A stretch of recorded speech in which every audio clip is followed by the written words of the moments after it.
பார்த்தவங்க அப்படியே வெளியே போடுங்க. யாரும் நிற்காதீங்க சார். அங்கே யாரும் நிற்கிறது? அம்மா கேட்டு நிப்பாட்டாதீங்கம்மா, கொஞ்சம் முன்னாடி வாங்க. பொறுப்பாளர் ஒருவர் இறங்கவும். பொறுப்பாளர் இறங்கி என்ட்ரி போடுங்க. பொறுப்பாளர் ஒரு வண்டிக்கு ஒரு பொறுப்பாளர் இருப்பீங்க. அந்த ஒரு பொறுப்பாளர் கீழே இறங்குவாங்க. என்ட்ரி பாயிண்ட்ல என்ட்ரி போடணும். அந்த ஒரு பொறுப்பாளர் இறங்குவாங்க. பொறுப்பாளர் ஒருவர் இறங்குங்க. சரிங்கச்சா? இந்த வண்டிக்கு சக்தி மூவ் பண்ணுங்க. சக்தி ஏமா பொறுப்பாளர் இறங்கிட்டாரா?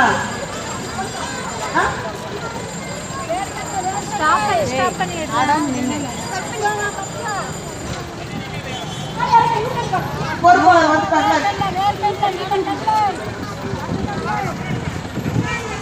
உனக்குதான் எட்டாவது